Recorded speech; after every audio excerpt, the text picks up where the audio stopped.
Hey guys, how's it going?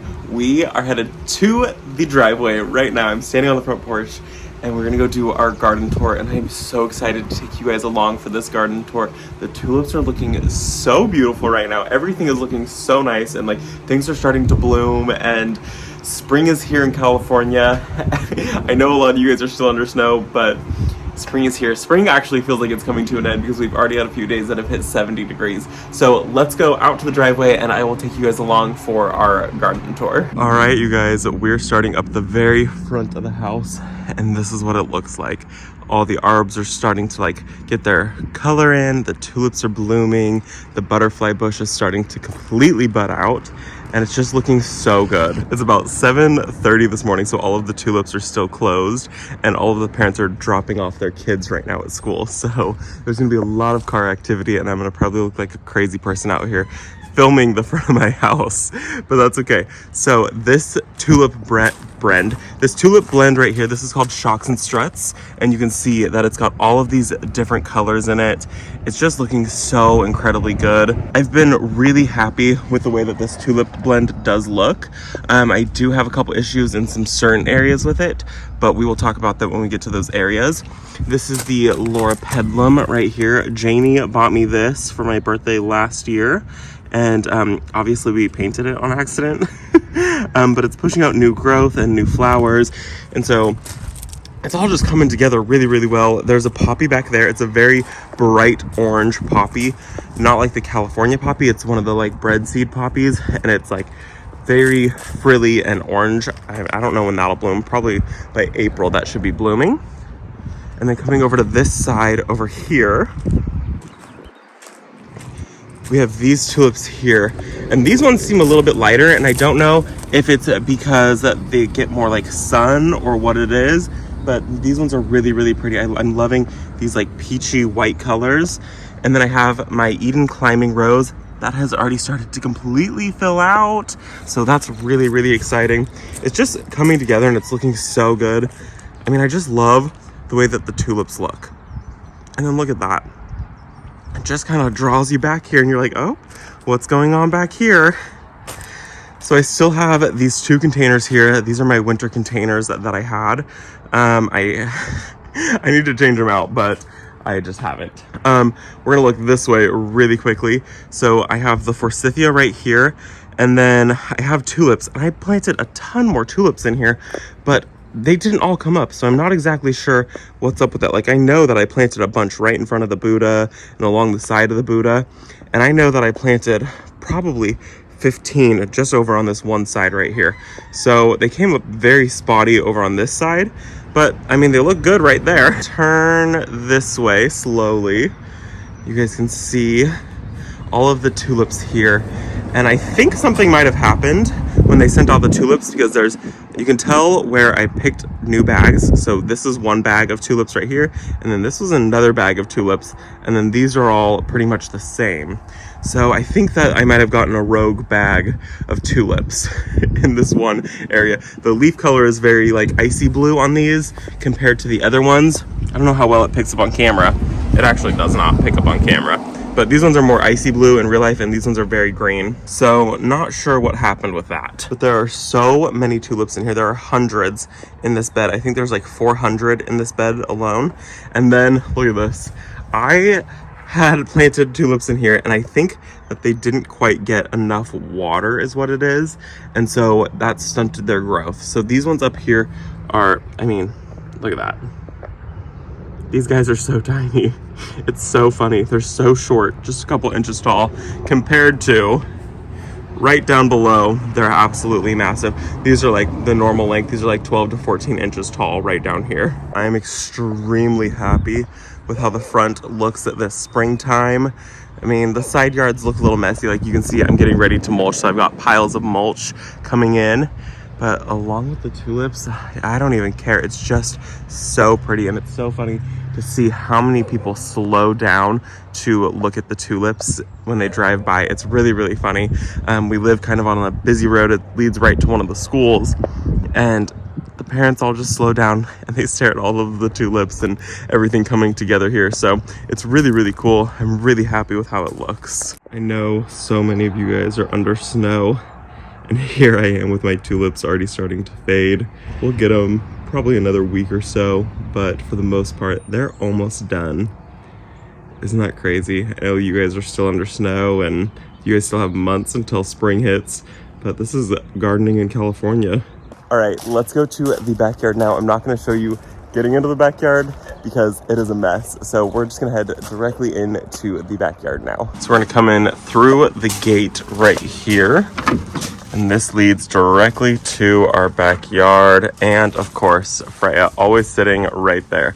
And this is where I talk about how certain tulips are in bloom and certain ones aren't. This is the exact same mix right here. This is called Shocks and Struts. And it is clearly not blooming. I have some daffodils that are blooming, but the tulips are clearly not. Obviously, these aren't blooming yet, but they are budded up. And they are starting to put on some color. So very soon those should be going. This is my clematis right here.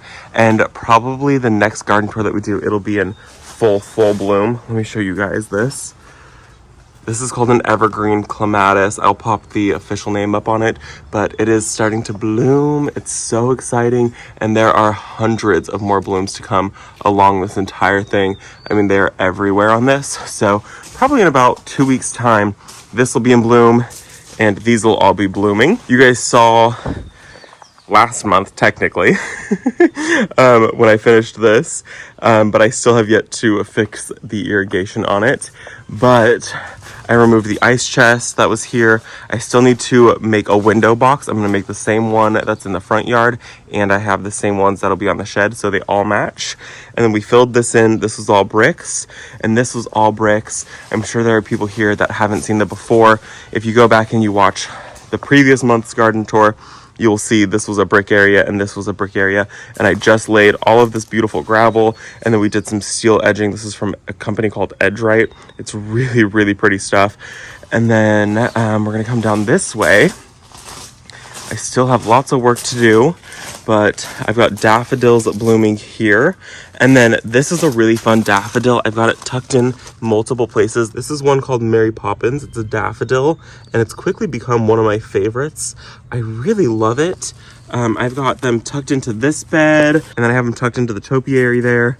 I've got them on the table right there, and then I just have them in a few other places around the property, and then I brought a whole bunch that I grew inside. If you're thinking about growing like a cool daffodil to grow in your property, I would grow the Mary Poppins ones. I'm thinking next year I'm going to try to get my hands on a couple hundred, and I'm going to tuck them into the lawn. The blades of the leaves look like grass, and so I think like having them growing in the grass, you wouldn't even see that there's the leaves at all. You would just see these flowers coming up. And so I think that's what I'm going to do next year, is I'm going to grow a couple hundred of those inside my front lawn. I just think that that would be really, really pretty.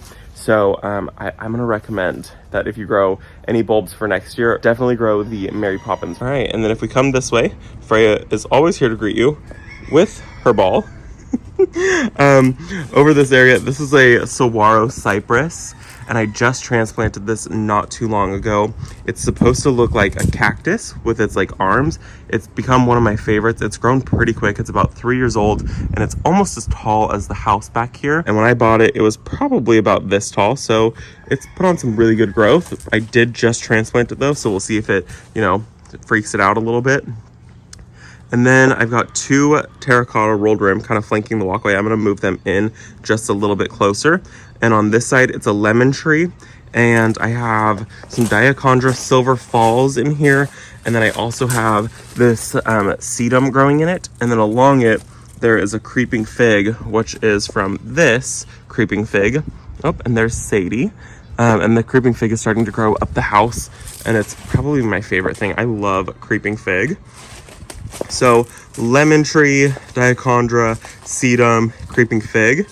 And then over on this side, this is a creeping thyme right here in this terracotta pot. And then this is a magnolia called Ricky. And it is so close to blooming. So probably by the next garden tour, this will be blooming. And I'm so excited to see it bloom. I've got some plants that I need to do something with. So this is a couple oxalis right here. And then I have a rose that I picked up. This is a Coco Loco, and it's in a standard form. And then I have this boxwood topiary, which is starting to put out all kinds of new growth. So that's telling me spring is here. And then it's underplanted with some of the Mary Poppins daffodils. And when this rose isn't here, it's actually really pretty like that. So Mary Poppins, she's the one for next year, I think. We have a wall of arbovitas right here, and I'm not sure how much longer I'm gonna keep them. You can see like this one looks pretty sick and this one looks pretty sick. These ones, these 4 look really good, but I'm just not super happy with them. There's other things that I can grow here that I think would do better and would grow faster. So we'll see how long I decide to actually keep these. And then you can see here, this is a container just full of the Mary Poppins, and there are tons more to come. So you can see there's some flowers right there supposed to be coming up, and then there's another flower there coming. There's just a whole bunch. I think that these bulbs produce more than 1 bloom per bulb. And so this is the second flush that I've gotten. I've already deadheaded it once. This is second flush, and it seems to me like there's a third flush coming here. So I'm really, really impressed with it. I'm gonna talk about Mary Poppins as much as I can. All right, we're gonna come this way around the house. I've got my hand shading it so you guys don't get blinded. But I've got these panels here. This is mostly to keep the dogs from running up and down, and they were running in this bed and they were destroying my tulips. And so this isn't gonna stay forever. It is going to come down here probably by the time I do the next garden tour, but I've got some ferns right here. I've got some daffodils right here. This is one called Tay to Tay, and I love this daffodil. I just think it's super sweet. Very small little daffodil in a container. This is Kimberly Queen Fern, and then I've got a red fern right here. For those of you that haven't seen yet, the plan is to get rid of this walkway, and I'm going to kind of like extend this flower bed to the edge of right here. And then from here over is going to be the walkway. I had a friend email me. She does like landscape design, and she kind of like gave me an idea of what to do for this area. And so I'm going to follow her idea because she does landscape design. That's what she does. She knows what she's doing. She's an architect. And so this walkway will be gone, and the flower bed will come out to about here. And then the walkway is going to start, and it's going to be about this wide, and it's going to go all the way down, and then it'll swoop, and then the curve that's here is going to come out and curve around like that. So this right here will be the walkway, and then we come over this side, and I've got the espalier all cleaned up. It's looking so good. I've got this hedge cleaned up right here so you can walk down, ignore all of my piles like I said. I'm going to walk down this way though. Oh, look. Also, this is my Jack Frost Brunnera. Look at how happy it is. And like, there's a bloom spike right there. And so there's another one right there and another one right there. So this will be blooming, and I love Brunnera blooms so much. Always with a Freya right behind you at any given moment. This is our espalier right here. This is honeysuckle. It's really, really pretty. I just trimmed it back. This is high maintenance. Well, I'd probably call it like a medium maintenance because it does require maintenance throughout the year. And then coming this way, you guys will see next garden tour. This is all clear water tulips, and same thing in here. This is all clear water tulips, and then about 100 of one called Sauna. And so I've got like all white and then some pink tulips coming up in there. Down this way, this is our silver lining tree rose. It started to push some growth, so I'm really, really excited about this. Anytime I show this though, I get people who say that it's too close to the fence. I'm not moving it. I'm gonna keep it right where it is. When I had planted this, the fence was actually about 1.5 feet back, and so there was plenty enough room. But then when we built the fence, we moved it closer to this way because the pine tree that's right there, we couldn't get the fence to go in the original spot. So it is what it is, and I'm not gonna move it because I don't wanna risk losing the thing. This is our white alder tree, and this is about 3 years old now, and it's my favorite. I love this tree so much. And Brent, I was showing him the other day, and I thought that I would come on here and show you guys. So on here, alder trees, they can self-pollinate. So there's male and female flowers here, and the female flowers right here produce the cones, and you have to have the male flowers at the same time as the female flowers. And so to see them both right at the same time, I should be able to get alder cones, and they're the cutest little tiniest cones. and they're probably one of my favorite cones ever. This will be the first year that I actually get them. And then coming down this way, I've got alliums planted right here, all along in there, and I've got a ton of Lisianthus planted. I've got like a swoop, and then it kind of drifts down into a point.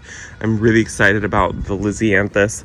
Lisianthus is one of my favorites to grow. I've got a wisteria growing up over our aviary. This is probably my favorite thing back here is the aviary. I just think it's really magical. We have finch that we grow in there, zebra finch that we grow in there. I have zebra finch that we have in there that we keep. They're the sweetest things ever. I've officially got them to start eating out of my hand, and they're terrible mothers. So anytime they have babies, we have to watch very closely that they actually take care of them. We've got our benches. I've got some calla lilies right here. This one obviously is much happier than this one is. And then I've got a couple boxwood balls back here right behind them. I think I'm gonna need to move them so that the calla lilies can do their thing, because obviously you can't even see that boxwood. Coming down this is our long bed. This has got a complete makeover this year, just recently actually. And I'm going to continue working on doing a makeover in it. So I have an espaliate apple tree. There's a chokeberry. I'm gonna move the chokeberry. I was just waiting for it to, like, I don't know. I was just waiting. I'm not ready to fully commit to moving it, even though it can't stay where it's at. So the chokeberry is gonna go. I have a bunch of creeping Jenny. This will probably end up going, and I'm gonna grow it somewhere else. It's just, you can see it's full of pine needles right now from the pine tree. And so if I'm gonna grow it, I need to grow it somewhere else that it doesn't get a bunch of like pine needle debris in it. A couple little random daffodils in there. Those can all stay. I would love to fill this whole bed up with daffodils. I think that that would be really, really pretty in the springtime. And then my plan also is to do a whole bunch of just annuals down below. And then I'm also going to be getting rid of the brick border and all of the concrete here. And then this will be a like natural walkway. So there's not a whole lot in here. I'm gonna come in, I am gonna remove this. This is a bulge weed. And then I also have a rose right here. This is Queen of Sweden. I am gonna be removing this. I'm gonna keep it on the property because I love Queen of Sweden. I just want it somewhere else. And then this pincushion flower is also, or the straw flower is gonna go somewhere else. And then a rogue tulip. Over along this side, look at, these are all of the bricks that were in the side yard. Isn't that a crazy amount of bricks? I've got a pittosporum right here. This is one called Kahoo-hoo, and I love the name of it. It cracks me up every time that I say it. I love the glossy leaves, and then it has very, very dark stems. So I love this plant. I think I'm gonna add a few more to the property. They're really, really pretty, and it should continue to grow and get nice and tall and like kind of create like a privacy screen. I'm thinking that I need to just like, I don't know, I wanna add more of these somewhere. I don't know where, but I love them. Corkscrew rush right here, and these are gonna get pulled. They just trap leaves, and it's really hard to keep it cleaned. This is a St. John's wort, and I am gonna cut this back to the ground. It's already started to push some new growth, so I need to cut it back ASAP. And then I have some creeping Jenny down here, and then I have some type of, I think it's not a cypress. I can't remember what this is, some type of arborvitae or something like that. And it's really pretty, and it wasn't doing well, and now it's doing really, really well. Always trying to keep the birds fed. I refill this cake stand about twice a day. Oh, they're so funny. And then looking back, this is our willow tree. We ended up cutting back, this is a pecan tree. We ended up cutting back the branches. They were coming all the way over to here, so we cut them back. You can see the power pole, that's all right. I'm hoping that this year, some of these branches start to grow this way and get some good like growth to fill out this area, because it's a little bit, it's uneven right now, so I'm hoping that this reshapes it a little bit. But this is our willow tree, and you guys can see it's already starting to bud out. I mean, look at all of that beautiful green growth. So we are going to be a nice full willow tree here very, very soon. Okay, and then coming back all the way, this is our shed area. I've got, you know, bags of soil, because as a gardener does. I need to come in, and I'm going to clean out the cyclamen out of these containers. These are the type of containers that I'll have under all of the windows around the property.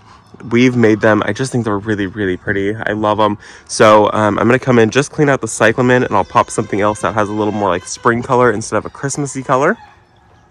Coming back this way around this corner, the goal here is to get like an arch right here, something maybe a little more round to kind of like frame it so it looks like a circle. And then I think I would like to get like a big mirror for back here. That way it like really catches your attention and it makes the property look like it just continues to go on. I think that's what I want to do, but I'm not 100% set on it. And the chickens. Isn't that so funny? They sit on the feed container. Anyways, the plan back here is to get that arch and then possibly a mirror. I'm not 100% set on it yet, so we'll see what happens. I used to have 3 birch trees. 1 did die, so now we're just left with 2. And I think I'm just gonna leave the 2 as they are. I'm not gonna add a 3rd. It just seems like too much work because this area is now getting pretty full. I've got a climbing rose right here. This is called Claire Austin. And you guys, if you were here when I trimmed it back, which was not too long ago, look at all of the growth that she has put on. I totally defoliated her. And then I trimmed her back, cut back anything that was spindly and just not great. And she's here. She's full force right now. Hey, stop it. I'm trying to work. I have a bunch of the shocks and struts tulips right in here. And then we've got a little pond back in there that has a couple little goldfish in it. And what's really exciting is we've been hearing all kinds of frogs at nighttime. And so it's really exciting to show that the pond is actually working and that it's doing something with the fish and the frogs. It's really exciting. So I've also got a hydrangea right there. It's called Endless Summer. And then there is a snowball viburnum. I have another oxalis in that container, and that one gets so full and so pretty.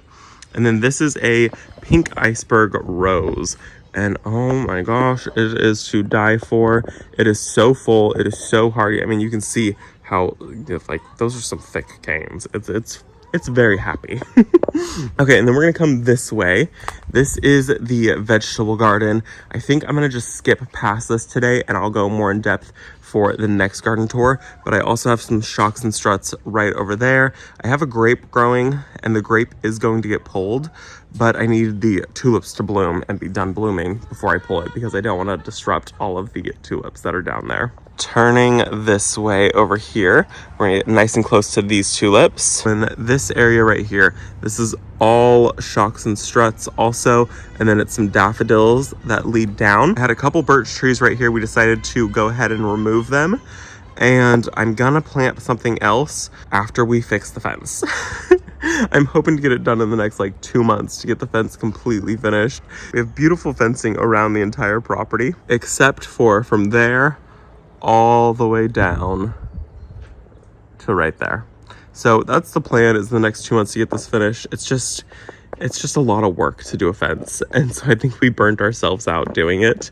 So we still have a little bit more to go. So that's why this section right here looks so empty, because I'm not planting anything close to the fence anymore until we can like really get it like done. Anyways, the tulips are down here, and then this is a vitex right here.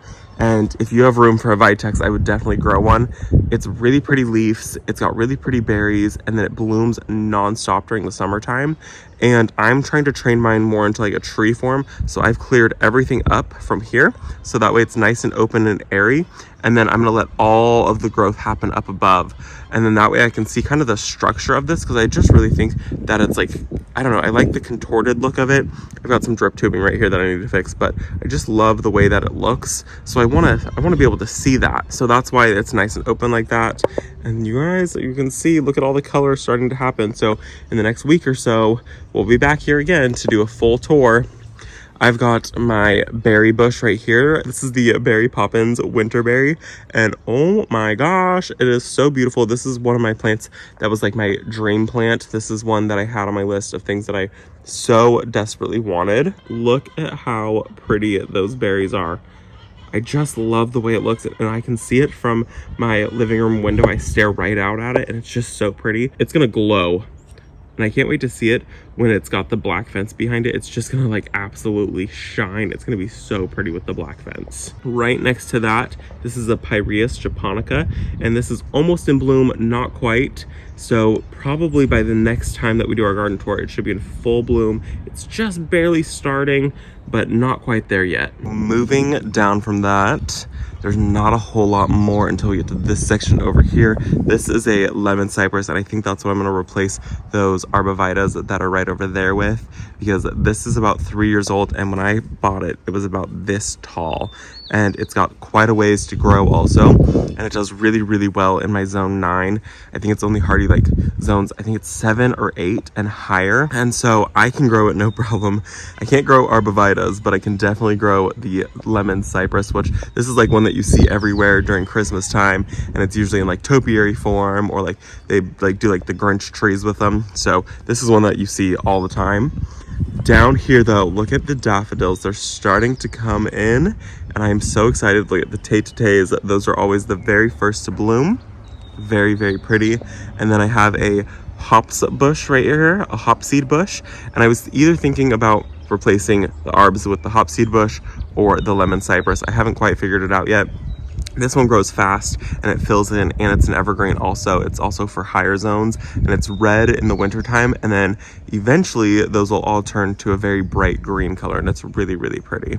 If we look in here, I've got some columbine growing. The columbine is like right there. That's all columbine. And then back behind that, there's some Brunera, which is starting to bloom. And then to the left of that, that is a hellebore. And it's really, really pretty. That's probably one of the best looking hellebores that we have on the property. And then more daffodils growing. I just planted a ton of poppies, so this should be a sea of just beautiful poppies down here. And then I've got the tay-to-tays back there, which are planted under a butterfly bush. This is the Pugster Blue Dwarf Butterfly Bush, so it really won't get too much taller than that. So if you don't have a ton of room for a butterfly bush, I would grow this. They've got them in a whole bunch of different colors. I've got the blue one. I think that I want to get, there's a pink one. I think I want to get my hands on that one. Behind that, in that terracotta pot, I can't remember what it is. It's called Scentlandia. Sweet Spire, that's what it is. It's a Sweet Spire, and it's really, really pretty when it blooms. The bees love it, and so do the butterflies. It's covered once it starts blooming. And then to the left of that, that is my Rose of Sharon. It is just sticks right now, but it's really, really pretty. And then below all of that is one of my pride and joys, is Dusty Miller. I know some people like Dusty Miller, really, but I love Dusty Miller. It's one of my favorites. I just think it's so pretty. And so I've got the Dusty Miller down here. This one is about 4 years old. It winters over for me in a warmer zone, and I love the traditional look, but I'm also growing one called New Look, and it's a brand new variety for the last couple years, and it's really pretty. Instead of having those like airy leaves like that, it has a very, very full leaf, very broad, and it's really pretty. It doesn't quite look like Dusty Miller. This patch of Dusty Miller is pretty large, and this is just from a little 6-pack that I bought from like Home Depot a couple years ago. And then down below right here, this is a Helen von Stein Lambsir, and I love it. It's one of my favorites. I've got it here, and I also have it growing by the aviary. So this is our garden tour. This is spring garden tour, first one of the springtime here in California, and I think this is just going to be part 1 of the garden tours this spring. There's going to be plenty more to come. So I really hope that you guys enjoyed the garden tour. I enjoyed taking you guys along with me, especially now that the tulips are all blooming and things are starting to like come back to life. It just feels so refreshing. So thank you guys for coming along with me. I will see you all probably in a couple weeks for another garden tour. Bye guys.